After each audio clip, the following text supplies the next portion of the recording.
it's not just the coders, we welcome the programmers, but you know, the gamers in here, there's many different aspects that go into it. And we do have sound guys that come in, and I mean, it's just beautiful products, I'm gonna call it a product, that's being developed and created. It's a very safe, creative space and environment that we like to create for everyone to be able to attend. Yeah, there's actually people all the time. You can have voice talks, the people that actually voice for your game and stuff. So we've had no shortage of talents of all different types to help make your game. And we form up in teams, but in some cases where we're maybe short, like we have one good sound person or two sound persons or whatever, they will actually kind of share their talents amongst all the other teams. So we do everything we can to give you everything you need to actually create that game. And it's not just a progressive game jam. I don't know, we haven't touched on it too much, but we also have like, how to do Unity. Your first C#, whatever. We do a lot of different things outside of that as you're going through, in addition to your progressive game jam, so that you have the tools that you need. If you have a game, is to give you everything that you need to actually make a game. if you have a game that you are working on and you've never heard of us before, we do have a demo feedback night. So if you're looking to get some feedback on what you've been working on, we host those too. Yeah, it's we call I called it open controller night, kind of like open mic night, but for game development and not slam poets. So you know what I'm saying? Just kind of got to break it out there. So Nate, we showed the audience what's being created. Would you like to start your portion of? Was Square One close? Yes. All right. So everything you've heard so far, Gabriel and I actually sat down and we talked about phase one, and we've gotten a lot of the companies that actually came out of the Progressive Game Jam, including Gabriel's own company, has gotten to the point where we're talking with Nintendo, we're going to the game conferences, we're talking with Microsoft, I'm an idea Xbox developer. We've done a lot of the things to do to get to the point where you need to be to actually monetize, to make money to actually sell your product. But none of us up here right now actually can go to Walmart and see our game on the shelf. That to me is kind of one of the things that basically says, okay, I've finally done it. I've gotten to the point where I'm a legitimate developer and I've got a company. And I should add, someone actually asked for that. We did a recent event at an Intergalactic Expo in West Sacramento just last month, and a group of kids came in with their parents and asked these guys, approached their game and said, "How do we get is your game at Walmart? Can we pick your game up at Walmart?" First and foremost, I was shocked that the kids in this new generation were asking for a physical product and not how to download it on PC. That I thought I was hot. I thought it was what? You asked the kids asking for a physical product? So that in of itself was crazy. So that led into a conversation that basically I called phase two. So basically we need what we're doing with Progressive Game Jam and beginning developers and people who walk in and actually want that idea to make a game, and when they get to the point where they make a game and now they want to actually make a company and they want to actually turn it into something where they're actually developing with big time developers and publishers and stuff. And so phase two essentially is we're looking to do a co-working business accelerator incubator kind of space, and that's what Square One Clubs is going to be. So we're going to do something, and there are other people out here doing kind of the same thing. Hacker Lab is actually one that's a big one. It'll Grow that we're actually working with right now is another one. We're going to do essentially what they're doing, except we're going to have a focus on development, and it's going to be game development specifically, but we also want to include like software development, like app development, and I'd like to expand into things like Raspberry Pi developers and Arduino hackers and stuff like that. We've got a lot of great groups, and all these things can kind of meld together. The whole Internet of Things is coming here, and these are all the kind of things that I want to have in this space. IoT. And if we can develop that, and we can help you through the other part, like how do I create an LLC? Where do I go? What papers do I fill out? You have questions about the intellectual property. How do I protect my intellectual property? These are the kind of things that we want to provide at Square One Clubs. Is basically as a phase two. You've built your game, you've showed it off at Sack in the Arcade, and now you're ready to do something with it. And more, if I may actually interject in this is aligned as well with the chapter in of itself. I still am an idea person. I know how to turn on Unity and do a few things on it. Took me years because I had so much else going on in my life, both life and game development, and this, and it is not easy to manage all these things and still smile and laugh and play games still at the end of the day and pay my bills. And one of the biggest things, you know what I'm saying, we have to. And the thing too with Square One, with our chapter, and just our community in general, is, even if you are just an idea person, you can do something. We were never going to tell you you can't. We're going to show you how. Because I am just an idea person. I cannot draw. I cannot code. I can write some stuff. I can write a great poem. I can do some music. Here and there, here and there. But, but we're here. So I can, anyone else can too. You have to just believe that you can. And if you can't, we will help you get there. We can't do it for you, but we're going to help you get there. Does that make sense, guys? So I want to jump in there, and it's something that I like to impress upon during our meetups also is, Sacramento has an opportunity to be very different from the Bay Area in terms of culture, in terms of how we conduct business, in terms of how we build our business. So the reason why the gentlemen are touching on more of the business aspects of game development is because we want to make sure that you guys are building a strong foundation for the companies that you're creating in addition to the games, because we want your games to be long lasting. We want you guys to be here a while. We don't want you to be the here today, gone tomorrow developers that you often come across, especially in mobile development, I think. You may get that one-hit wonder, but let's help you keep going and keep progressing with that, if you will. Yeah. So in addition to teaching you how to code and how to incorporate the art and the music, we want to make sure that your legal answers are getting answered. We want to pair you up with associations like the Small Business Association. There's lots of grant funding out there for technology development. I don't know if you guys knew that. So that's why this component, Square One, is going to be so critical to helping really fortify the game development hub here in Sacramento. Right. Actually, the city of Sacramento is very much in a revitalization mode right now.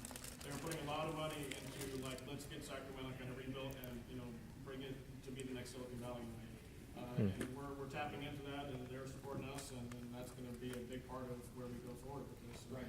And so there's a lot of support, and Sacramento really is the place to be right now for this kind of stuff. And we want to make sure, because again, the other ultimate goal I mentioned earlier about their, having the indie arcade is one of our big goals. The other big goal is a job market. We want a job market here. You know what I'm saying? I don't want people looking at Sacramento saying, oh, they have an average basketball team. No, I don't want that. I want, we want us to have more. Like, oh, they have an arena, great. So no, it's like farm to fork, awesome. Game development, we matter too, and not just game development. Video game bang in the house. What's up? What's up? What's up? So, and the other, it's not just just game development, in piece by piece, but the arts, and we're going to be taking. We keep saying progress. Sorry, not sorry, but we're progressing next, first and foremost, into the indie film industry. We got the attention of the indie film folks now, indie TV folks. And we're working with local podcasters like podcasters Video Game Bang. like Game Bang. What's up? What's up, guys? So yeah. So I want to make sure we have enough time for Q&A. Yeah, so I think yeah, we can take some questions from the audience if you'd like to step up to the mic. Yeah. Any questions? This is really all about you because Yes. you guys are the one that are going to power the phase two and the whole development that we're really trying to do. I sense like 5 people who just want to say something. Come on up, guys. We don't bite. No, I felt that because like 8 people just went like this, but then they kind of stopped and. Hi. Welcome. I just had a question because I'm getting out of the Army and I'm going to Full Sail in about a year. So how many people from Full Sail have you worked with before? Funny enough, I know one personally, and I actually just met 2 more a couple of days ago. Actually, there was one at our game jam last week. He was from Full Sail, and he's still at Full Sail now. And yeah, we actually have a few coming from that school. Just want to thank you for your service. Oh, thank you. Yes, sir. Yeah, Yes, we sir. have a lot of that service actually. I was there for your Army. So, yeah. And last thing, was it one square? Square one? Square one. Yeah. Just like It's all good.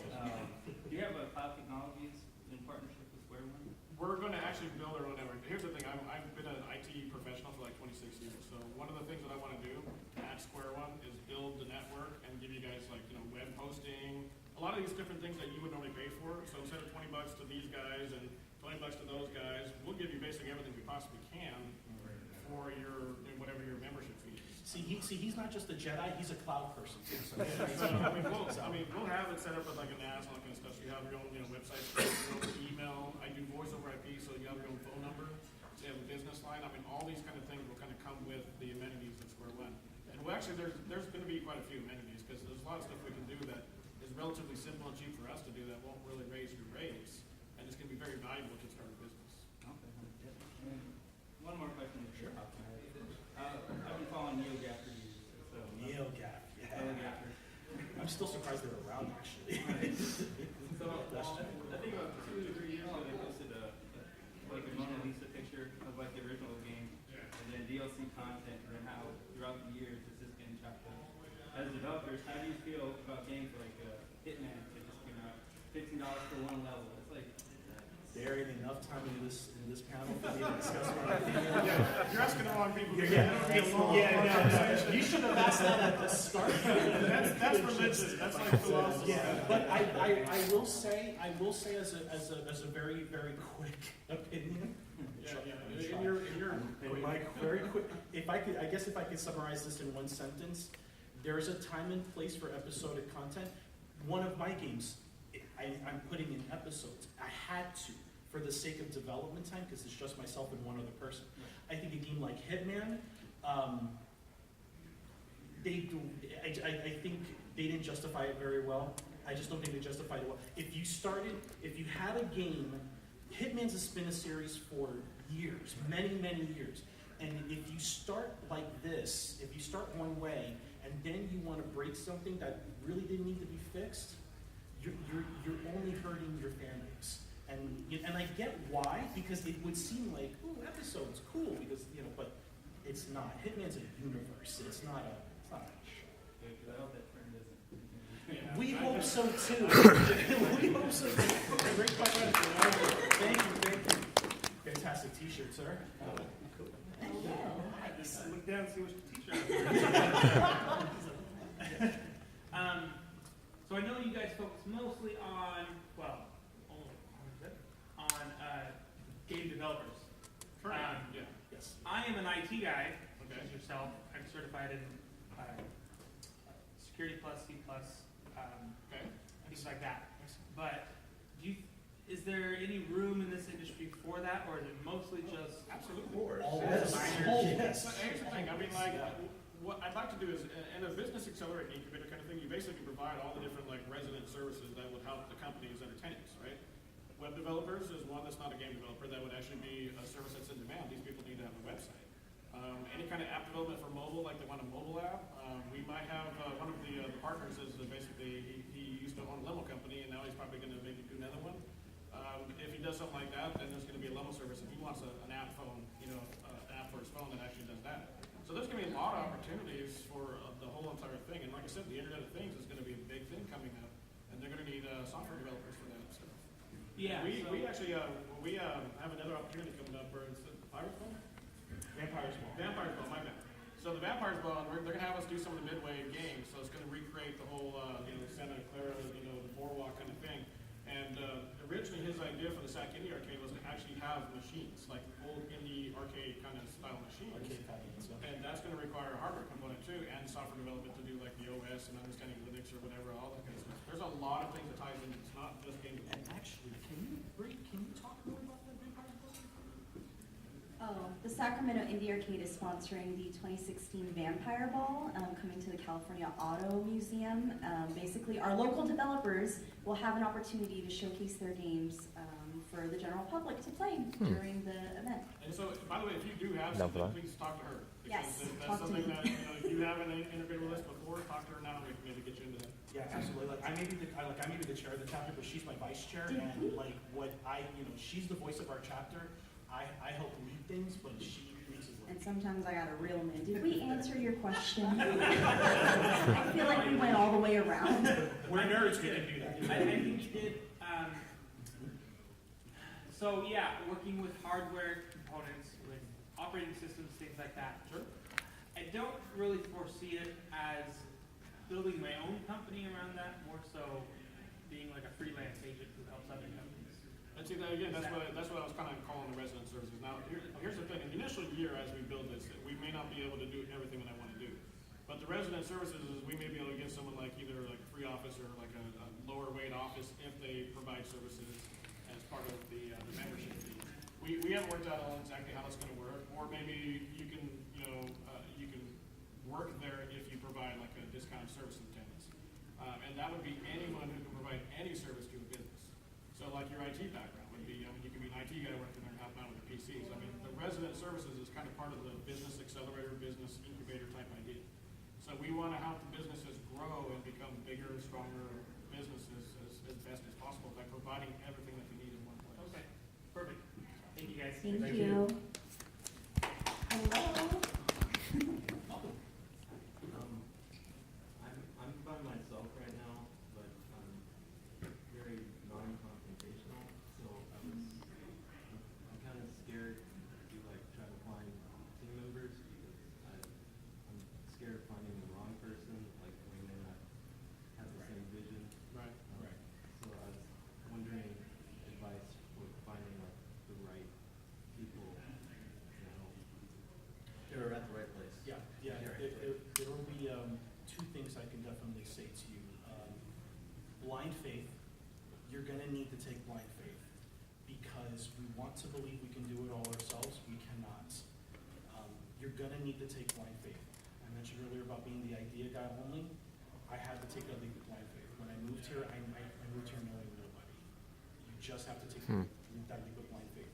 The second thing you have to do is accept that and understand that who you start with may not be who you end with. It's gonna happen. It's gonna happen. You just have to keep moving forward. You just have to keep moving forward. You're gonna come across those who believe and those who don't. And, you just have to keep going. Just keep on going. So I hope that helps a little bit. It's good advice. The other thing is we have a lot of different type of events, including just basically mingle nights. Mingle nights. So you basically just be there, or usually like in a pub or something like that, and you can kind of meet people. So before you get involved in a team to create a game and stuff like that, you're more than welcome to go to some of the other events, try to meet the people. If you click with some of them, and if you find people that you know you can get along with, you can talk to, and you feel comfortable with, then you can actually start, working that way. And it is true that you may not end up with, we started prior to assembly with like 8 people, and through the progressive game jam, they just stopped coming. And I'm sure it was because of life and, their balance between work and play and stuff like that, and they just didn't have time, but that does happen. But try the other events and see if you can find some people that actually click with. Let me add something to that too, because I was in your shoes as well, and I'm a veteran of game jams as well, and so I've worked with a lot of people, and like they said, you don't ever end up with the same people you start with as well. You get a little bit, afraid to work with other people, share ideas, because you don't know if they might take those ideas and expand on those. But that's one of those things where you have to put both feet in the water and just venture out there, and you have to try, because when you're consistent with it, you'll be able to make a product out of it. But even if it doesn't work the first time, keep trying, because you're gonna eventually get something out of it, and you will give something to the community, and it'll pay itself back. So that's my advice to you. And we'd love to talk with you more about this afterwards, but I think we're running short on time. But we probably have room for one more question. Okay, thank you. Actually, I had a cool question for you. I'm a composer, and I've always been really interested in composing for media and video games and like animation. But it's definitely a difficult industry to like find, especially in this area. I saw your panel. I just wanted to kind of ask you, like, how would you recommend someone who does music or is interested in composing music for like the media you're creating? How do they get involved? Yeah. DJ Hansen right here. Yeah. I was a DJ for 20 years before I started dabbling, I should say, in producing music. Yeah. So, we actually have a number of really fantastic musical composers. That's what they do. They bring in their keyboard, they bring in their guitar. That's not to mean that you aren't welcome to come to. That's what I'm saying. Yeah, that's what I'm saying. Like, whether it's computer software, hardware, whatever the case may be, you come to one of our events and just say, like, look, I know how to play this. Someone wants something for this. And we're really looking to create our database too for musicians, so that we can be able to help promote you guys and share, your demo reel, for example. So the sound aspect, the music aspect is a component that we haven't touched too much on, just because you guys are popping up onesie-twosies, but I think there's like 5 of you now. So if there's a particular event that you think would be great so that we can get you all together, or that we can present you guys to the general public, talk to me, because I can make that happen for you. And then these meetups, how often do they happen? We usually have several of them. 3 to 4 a month. Average of I live in the area, I mean, Yeah, just- an hour south. Just so anyone, just so you know, if you go to meetup.com, look at IGDA Sacramento, all of the events that IGDA in Sacramento does is Actually, meetup.com/game developer. Right there, as well as our Twitter and our Facebook, IGDASacramento.org. So all the stuff we're talking about will actually be up there. And then Square One Club, I have some cards up here if you guys are interested in Square One Clubs, and it's basically Square One Clubs and Google, Facebook, Twitter. We've got a blog, so if you're releasing a game, if you have music, let me know. That's what I do for the chapter. So I'd love to tell the world what it is that's going on here in Sacramento. Thank you so much. Thank you, appreciate it. You actually mentioned I wanted to bring up that was related to that thing. So people like you that you offer your services to any of the tenants of Square One Clubs, we'll put you on kind of like an internet site, that they actually have access to and can actually rate and basically, do that. So there will be kind of a find your profession kind of thing that you may want to be involved in. Cool, so, we have time for one more quick question. You're the awesome hat. Yeah, I have so many questions, mostly just like, here are all these events, I need to go to all of them. But my main thing is that, when I was a little kid, I wanted to be a novelist, and now I've kind of gotten to the point where it's like all these stories that I have, I can't decide what ending that I want them to be on. So it's like, it makes more sense for it to be one. Does that make me more of an idea guy or a game writer? Or It makes you Be whatever you want. Well, it makes you all of that. You actually, the funny thing is that someone told this to me when I said I was the idea guy and I felt like I didn't have any sort of significance in game development. They said, you're the most powerful person because you're the one who's making it. You're creating it. You're telling others what to do and get their feedback, but you are essentially this, I don't know, but I mean, you're creating it,